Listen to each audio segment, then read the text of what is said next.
man. Give Jesus a round of applause right now. Let's go. You guys can go ahead and grab a seat. Man, you are looking good today. You guys sounded good today.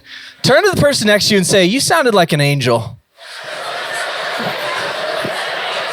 There you go.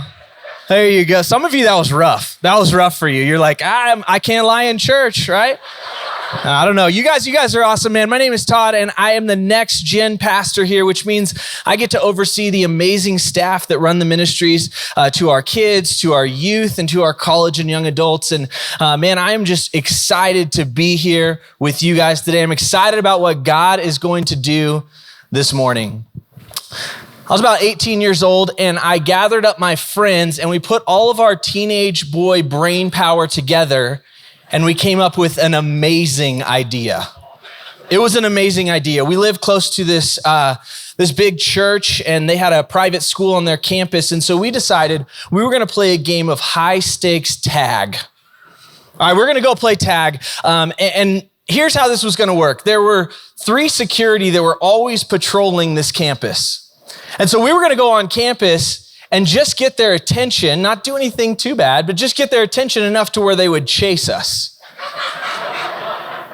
And so we went on campus, they chased us, they didn't catch us, and our idea was awesome. All right, it was amazing. So we decided we were gonna do it again the next weekend. So we went again the next weekend, and what do you know? It was an amazing idea.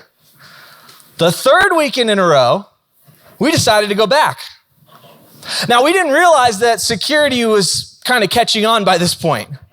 So with my friends, and we're about to head onto this campus, and we're about to run across the softball field in the corner of the campus, and the 3 security guards, I don't know how they did this, but for some reason they multiplied.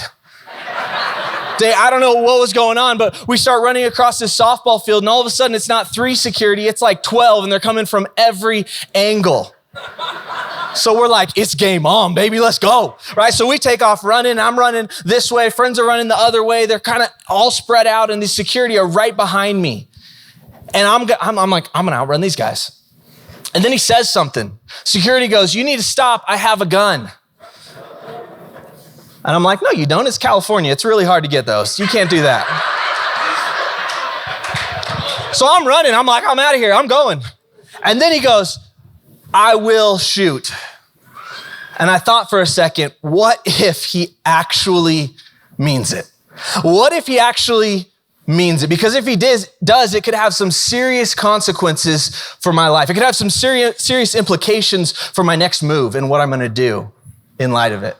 So I stopped, I laid on the ground, he came over and he lied to me, he didn't have a gun.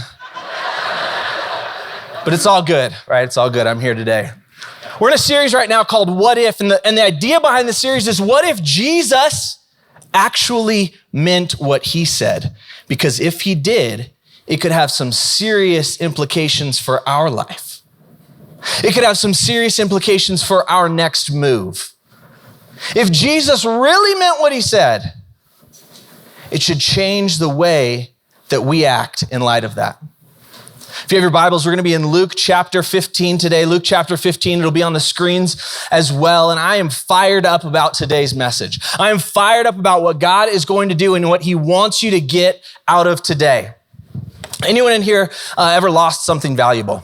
Lost something valuable? Yeah, anyone in here tend to lose things often? Right? You're like a chronic loser of things. I didn't say chronic loser, okay? I said chronic loser of things, okay?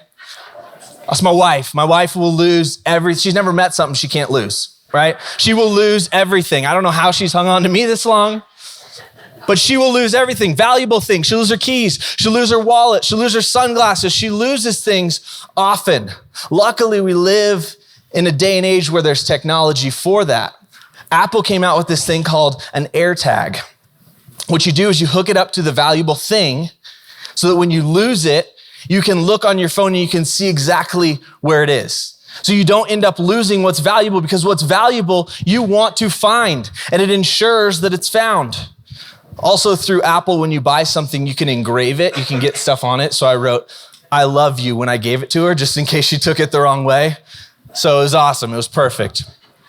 Jesus today starts talking about this. What Jesus is doing, he's talking about lost things. And what Jesus is doing is he's eating with some people. He's talking to some people. He's hanging out with some people that other church people didn't really like. And what I love about Jesus is he was not just all talk, he was action. Where we pick up this story is Jesus is living his mission. He's doing what he says. Verse 1, now the tax collectors and sinners were all gathered around to hear Jesus. But the Pharisees and the teachers of the law muttered, this man welcomes sinners and eats with them. Start criticizing what Jesus is doing. Start saying, I don't know if this is what this teacher should be focusing on. And in true Jesus fashion, here's what I love about Jesus. Jesus is getting criticized by them, and he goes, let me tell you a story. All right, let me tell you a story. And he goes on and he says this, he says, Jesus told them this parable. Suppose one of you has 100 sheep and loses one of them. Doesn't he leave the 99 in the open country and go after the lost sheep until he finds it? And when he finds it, he joyfully puts it on his shoulders and goes home. There's a lot of work involved here, but it's a joyful work. He's joyfully taking what is lost and bringing it home. And then he calls his friends and his neighbors together and he says, rejoice with me, I have found my lost sheep. I love this. I love this because it shows that Christianity, it shows this life that we live was never meant to just be you and God. It involves community. It involves people around you. It says he gathered his friends and his neighbors together, and then they did something that a lot of times in churches we just pass by. But I love this because at Heights, one of our core values, one of the things that we love to do is to celebrate. Man, we want to celebrate what God is doing. And it says this person found the sheep, and then they brought together their friends, they brought together their neighbors, and they said, rejoice with me. And then in verse 7, Jesus says, I tell you that in the same way, there will be more rejoicing in heaven over one sinner who repents than over 99 righteous persons who do not need to repent. He's saying, man, there's a party in heaven. See, I think for a lot of us, we've heard this before, and there's a tendency in church to misinterpret what exactly Jesus is talking about. Because maybe you've heard it presented this way before. Maybe you've heard it saying, man, we need to go after those Christians, those church people that have walked away, right? Maybe you've heard this before and you're going, yeah, you're right. You know what? My friend, she just doesn't like the church anymore and you need to do something about it. You need to go after her. But that's not what Jesus was talking about. Jesus wasn't talking about found people. Jesus was talking about lost people. Jesus was talking about people that don't know him, that don't have a relationship with God. Jesus was talking about the unlovable people in society. Jesus was talking about that person that you go, I don't know if I want to bring them around my family because I don't know if I approve their lifestyle. Jesus was talking about the people that are a little dirty. Jesus was talking about the people that we push aside and go, I don't know if they would be wanting to come to something like a church or would be welcomed in a church. And Jesus is saying that's who the lost person is. That person that does not know Jesus needs to be our focus. Jesus is trying to get us to think outside of our box because too often, church people, which is the people he's telling this story to, which are the people he's talking to, too often we get so focused on what's happening inside that we miss everything on the outside.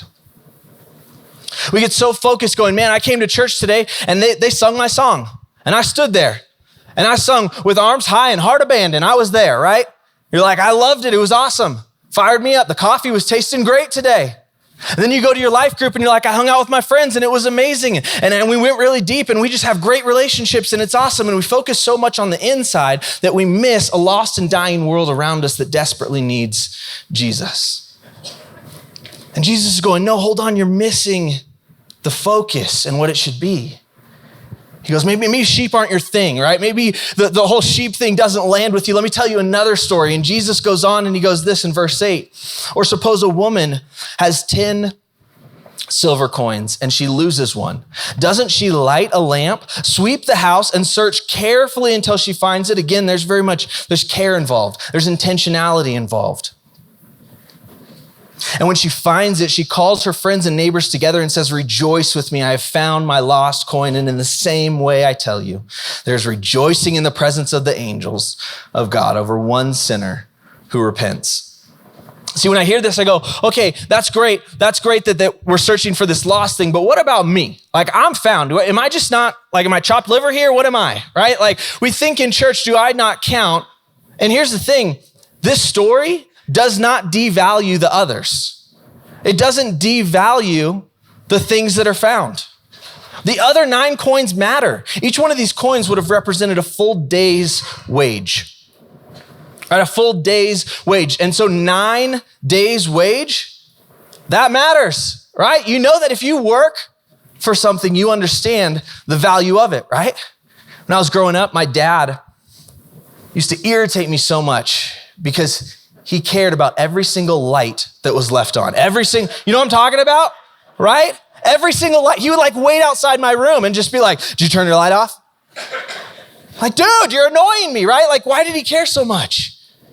And then I got a house. And then I had kids. And I became a light ninja, right? I can smell if the light's on. I'm like, smells like electricity's burning, right? Like, I know. I'm like, turn that light off. Because I pay the bill. You know the value of something if you paid for it. Jesus paid for you with his life. Jesus went to a cross for you. You have extreme value. You have extreme worth. But you're found.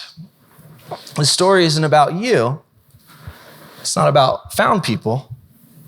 And if you're not found and you're here today and you're like, I'm just checking it out. I don't really know what's going on. My hope for you, my prayer for you today is that you would understand that Jesus willingly went to a cross and died in your place in order for you to have a relationship with God. That's my hope for you today. All right, but as we look at this passage, we look at what Jesus is talking about. It does not devalue you. It's just not about you. See, too often, too many people make the gospel all about them, when in reality, the Bible isn't about you, it's about how you should act towards others.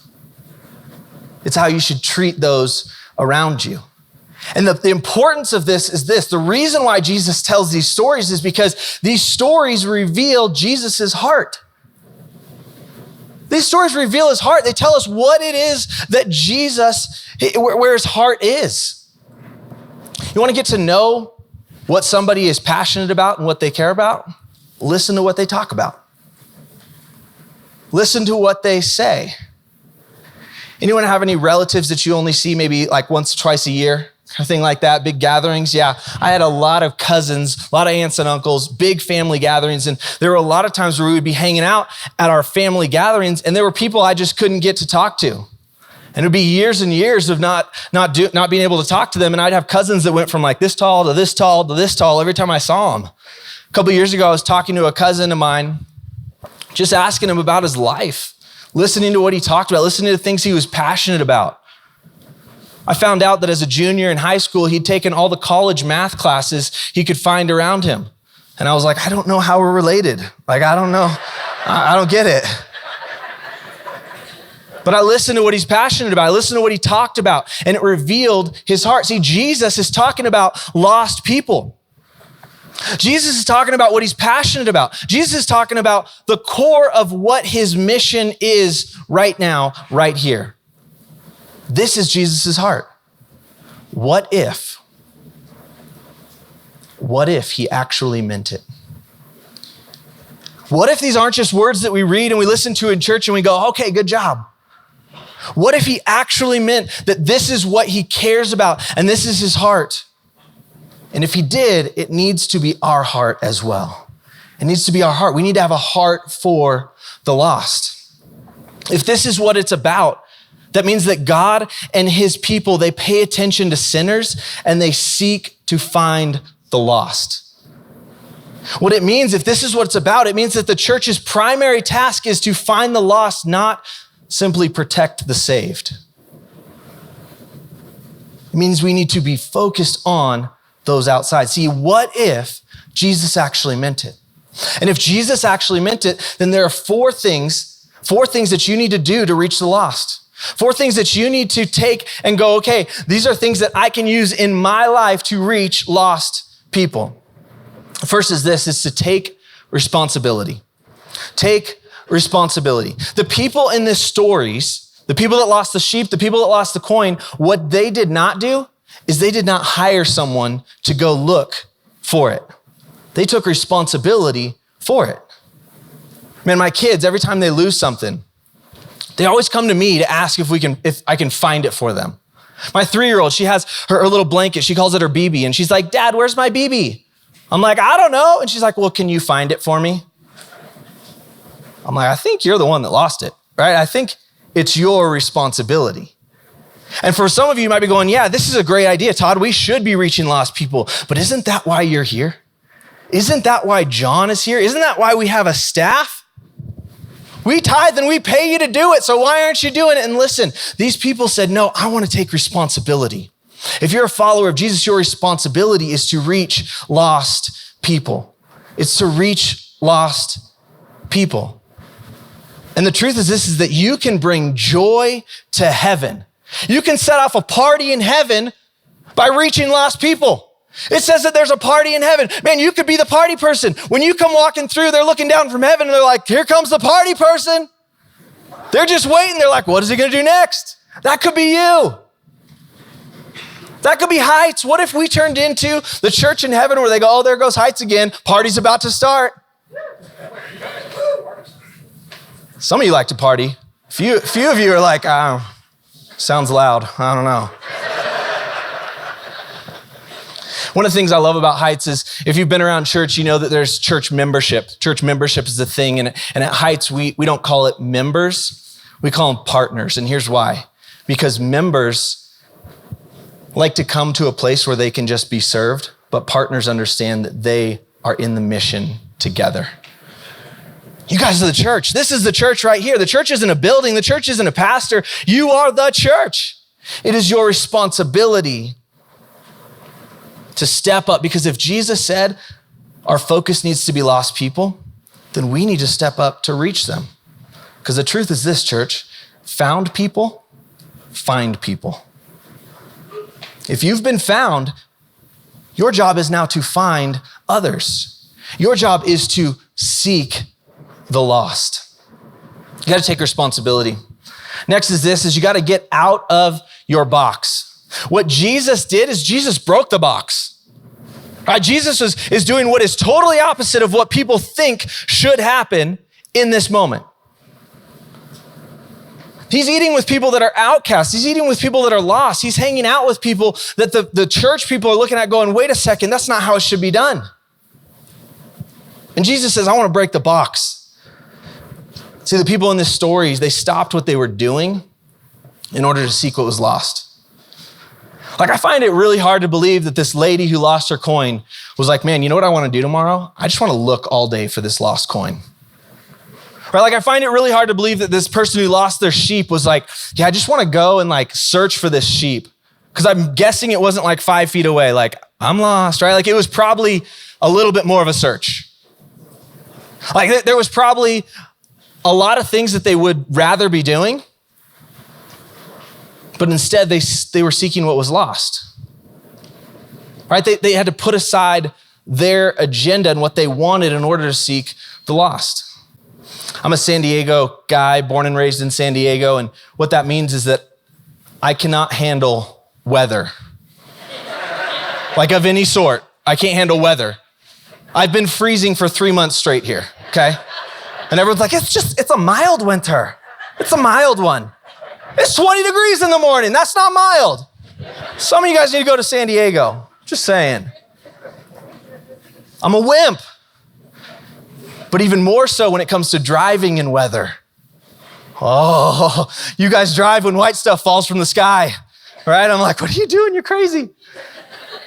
When there's ice on the road. You drive when there's ice on the road. I'm like, no, that stuff's dangerous. Call me in 3 days when it melts, right? I ain't going anywhere. My wife's even worse than me. So we decided, okay, we need to get a car that we can feel comfortable with driving in this weather. And yes, it's weather, okay? So we got this car and we went and we traded in our other car. And they said, okay, that's awesome. All you need to do is send us the title. It'll be great. Like, okay, we can do that. So we went home looking for the title, and it must have got lost when we moved. We could not find it anywhere. Could not find it anywhere. And I'm telling you right now, I had so many plans for my Saturday. Like, there were so many things I wanted to do. It was gonna be an excellent Saturday. And what was I doing? I was in the garage searching through boxes all day long, and I never found the title. Had to email the DMV, and they're sending us one in the mail. You're right, still hasn't showed up. That was a couple weeks ago. Pray for me, pray for the title. Listen, finding what's lost requires setting aside our agenda of the things that we might have wanted to do. It requires setting aside the things that we think are important and are comfortable. Our idea of what things are gonna be when we come to church. The song that we wanna sing. It's setting aside our agenda in order to do what's gonna reach the lost. In Prescott Valley, man, we're opening a location, and some of you feel really uncomfortable with the fact that there's not gonna be Heights Church on the side of the building, and there's not. It's gonna be the Park Collective on the side of the building. Heights Church will meet in the building. And some of you are like, I don't like that, but here's the thing. We're setting aside our agenda in order to reach people that are lost. Well, are you guys just ashamed of the gospel? You just don't want to be a church? Not at all. Not at all. We believe that Jesus is power. We believe that Jesus is the reason for reaching lost people. We believe in that. We are not ashamed of that. But what we're doing is we want people who would never come to a church, who would never walk into a building that is a church, to come in and say, I want to see what's going on here. And because we're not ashamed of it, we are going to give them Jesus. Some of you are a little uncomfortable that it's a church, but it's open 6 days a week and there's a coffee shop, and I don't get it, and it's hard for me. And here's the thing. We need to take our box and we need to set aside our agenda, think outside of the box and go, man, we want to do what God has called us to do, even if it makes us feel uncomfortable, even if it means setting aside our agenda. What it means is that when you go out to get the mail and you see your neighbor coming out of their house, you don't just grab it and run, right? What if you actually stayed and talked to them? You know who you are, right? You know you're the person that's like, I'm not talking to them. What if it means paying attention to that person that you walk by and you go, they're a little bit different class of society than me? What if it means for you going out of your way to reach somebody that you go, I don't really want to do this right now, but God's saying, I have a divine appointment right now for you to tell someone about the Savior of the world that can change their life forever? What if it's setting aside our agenda, getting outside of our box and saying, man, I want to do what God is doing? If you're going to reach the lost, number 3 is you need to realize the value of what is lost. See, many times we don't pursue the lost because we don't realize the value of what is lost. My wife and I first started dating. The first gift that I gave her was this necklace, this really nice necklace, and it carried a lot of meaning for us. And she went to the beach with her friends one day and she lost her necklace. Surprise. Like the AirTag was 14 years too late. And she searched everywhere for her necklace. She's like on the ground. She's searching through the sand. And for hours and hours and hours, she's looking for her necklace. She can't find it anywhere, but she's searching. And she's going, man, I got to find this because it is so valuable. She ended up not finding it. So she went to the store that I bought it at. She knew which store. She went to the store that I bought it at, and she bought the exact same necklace because she knew the value of it. And then she didn't confess to me that she had lost it till after we were married for 5 years.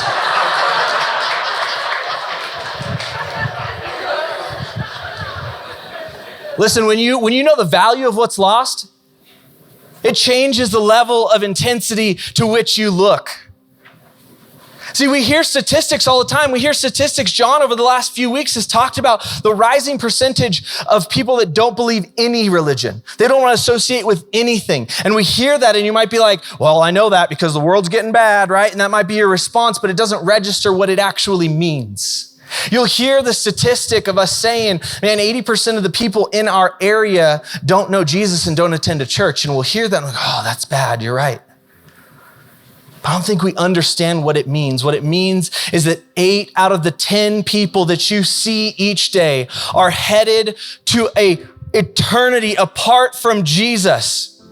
They're headed for an eternity where they are separated from God. They don't experience the hope of God. They don't experience the love of God. They are dying, and we live in a world that desperately needs Jesus. And when we understand the value of what is lost,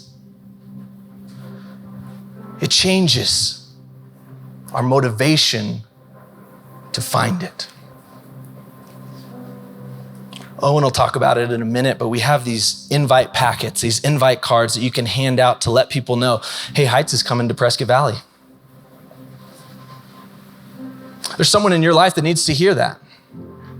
There's someone in your life that needs to know that there's a place where they can come and they can find hope, and they can find healing, and they can find restoration because of the resurrection. We have an opportunity. And when we understand the value of what is lost, when we understand what it is that Jesus died for, this is it, folks, this is it. This is what Jesus died for. And when we devalue what he died for by not caring about it, by not focusing on lost people, what we do is we devalue his death.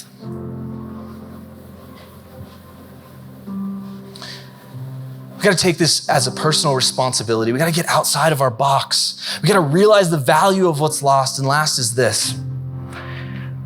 We should allow Jesus' heart and teaching to make its way into your heart and life. When we allow what Jesus said, what if he actually meant it? When we allow it into our life, it changes the way we see, it changes the way we act. The biggest barrier in Christianity is 18 inches, the distance between your head and your heart. It's nothing new. I'm not giving you guys a passage you've never heard, a message you've never heard. You've heard it probably over and over and over.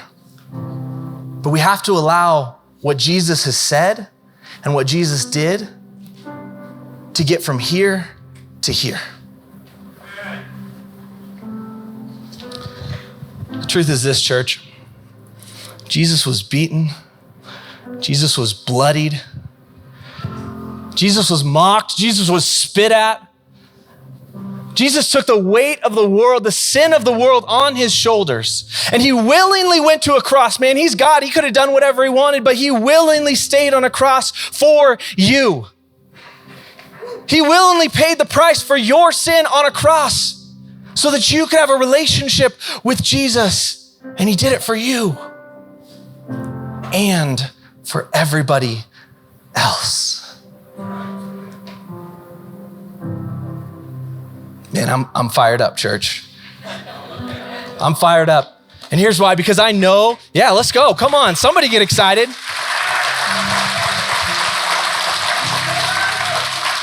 Here's why I'm excited. Because I know what you're gonna do with this. Because I know there's people in your life that God has already set up an opportunity for you to reach them, for you to invite them, for you to engage with them and show them the love that the world maybe has never showed them. Man, I'm fired up for what you're gonna do. I'm excited about the blessing that's gonna come. I'm excited about what God already has lined up. Because what if Jesus actually meant it? What if he actually meant it? And what if, as a follower of Jesus, your job is to take what he said, to move it from something we hear on a Sunday into something we do on a Monday? Man, there's about to be a party up in heaven. You know what I'm saying? Party people, here it comes, man. We can set off a party in heaven. And I'm fired up about what you're gonna do. Jesus went to a cross for you. It's our job to take that to everyone we see. Let's pray. God, thank you so much that you loved us enough to die for us, that you were concerned about the lost. God, I thank you for me that you were concerned about the lost. For each one of us in here, we're praising you that you were concerned about the lost because that was us. God, I pray that you would stir in us a passion to reach the lost.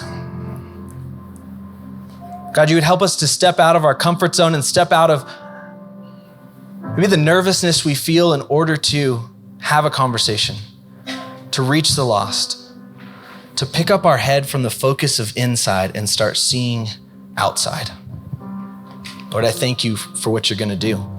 God, I thank you for the strength that you're giving each one of us to carry out your mission. God, we ultimately just thank you so much for Jesus.